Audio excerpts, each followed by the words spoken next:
Perkenalkan, nama saya Nadifa Hairunisa dengan NIM 140100120140189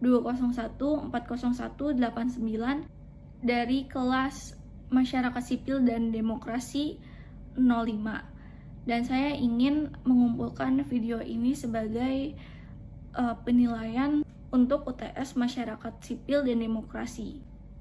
Pada kali ini saya akan menyampaikan materi tentang masyarakat sipil dan tradisi yang bersumber dari buku State and Civil Society Exploration in Political Theory oleh Nira Chanuk pada tahun 1995. Dalam buku ini, penulis mengungkapkan bahwa negara dapat mempengaruhi cara orang memahami diri mereka sebagai bagian dari kelompok-kelompok sosial tertentu. Dia juga menyoroti bagaimana pemerintah yang mencoba memperkuat posisinya dengan memperkuat identitas nasional atau keagamaan tertentu.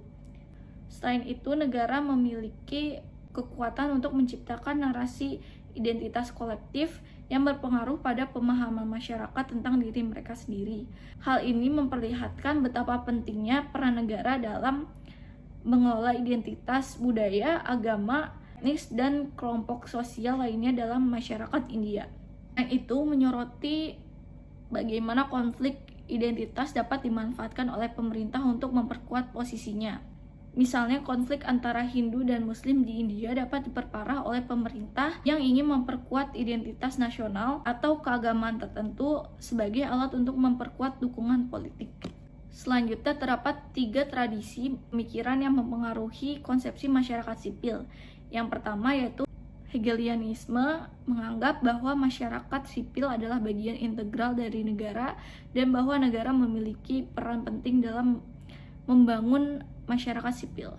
Selanjutnya terdapat Marxisme yang melihat masyarakat sipil sebagai suatu entitas yang terpisah dari negara dan memiliki peran yang lebih otonom dalam hubungannya dengan negara. Selanjutnya terdapat Gramscianisme yang memandang masyarakat sipil sebagai arena perjuangan politik di mana berbagai kelompok sosial bersaing memperjuangkan kepentingan mereka melalui berbagai macam organisasi dan gerakan sosial. Selanjutnya, dalam materi ini memberikan gambaran yang komprehensif tentang 3 tradisi pemikiran yang berbeda dalam memahami masyarakat sipil. Meskipun ketiga tradisi ini memiliki perbedaan dalam pandangan mereka tentang peran dan tujuan masyarakat sipil, namun semuanya menekankan pentingnya masyarakat sipil dalam memperjuangkan kepentingan masyarakat dan mencapai tujuan bersama. 3 tradisi pemikiran ini mempengaruhi politik masyarakat sipil di berbagai negara. Misalnya, dalam negara-negara yang menganut Hegelianisme, masyarakat sipil seringkali menjadi bagian dari sistem politik yang sudah ada. Sedangkan di negara-negara yang menganut Marxisme, masyarakat sipil seringkali menjadi oposisi terhadap negara. Dalam konteks global, 3 tradisi pemikiran ini mempengaruhi gerakan sosial di berbagai negara.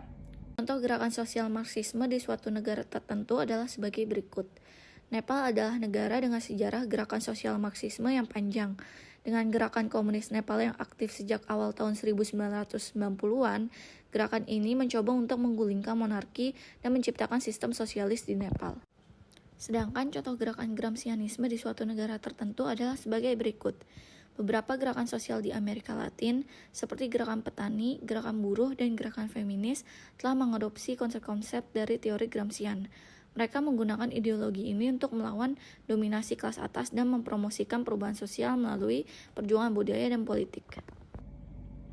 Secara keseluruhan dari materi ini membahas tentang 3 tradisi pemikiran yang berbeda tentang masyarakat sipil serta dampaknya dalam praktik masyarakat sipil di berbagai negara. Semoga materi yang telah disampaikan berguna bagi yang ingin memperdalam pemahaman tentang masyarakat sipil dan bagaimana 3 tradisi pemikiran ini dapat mengaruhi gerakan sosial di berbagai belahan dunia. Sekiranya ini saja yang dapat saya sampaikan. Terima kasih.